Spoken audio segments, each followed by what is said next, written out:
Mu gitondo cyo ku munsi wa gatandatu uheze hari hatunganijwe idefile y'imbonerakure mu mabarabara atandukanye yo ku mugwa mukuru wa komine ya Kirundo. Iyo defile yari yitiriwe iyo kwerekana inguvu z'imbonerakure. Muri iyo defile y'ubwo rwaruka rwo mu mugambwe uri ku butegetsi CNDD-FDD hibonekejemwo abanyeshure bakuwe mu mashuri. Akarorero nabo kuri lycée technique communale do Kirundo, aho bamwe mu bavyeyi bidoga kuri uko kujana abana babo mu bikorwa vya politike. Amasomo yaciwe Kirundo, Gikuyo, Kavomo, zari igice bita demonstration de force.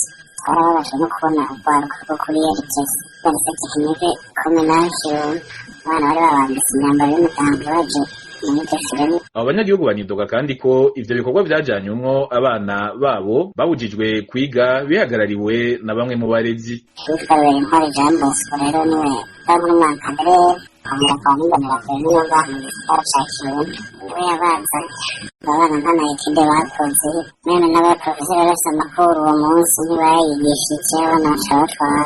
Samedi haba hariho etide yo kuva wikere kugera deveretrare. Mugabo iyo hari umwigisha aba akeneye kuba hari amakuru ashaka ko arigisha mw'uwo mwanya aca yiprograma aba tuzokwiga samedi. Muri kino gihe abaduhaye amakuru basaba ko ivyo vyo kujana abanyeshure muri politike babujijwe kwiga vyohagarara. Uruganda rwa RPA rwahamagaye kuri telefone Mukezangango Jean Paul aramutswa lycée technique communale do Kirundo kugira agire ico ashikirije, ariko turamukena. Twanahamagaye kandi na musitaneri wa komine ya Kirundo Ndikuriyo Berkimanse, akaba yatwishuye ko imyidogo y'abo banyagihugu arongoye atayo yarazi ko agiye kubikurikirana.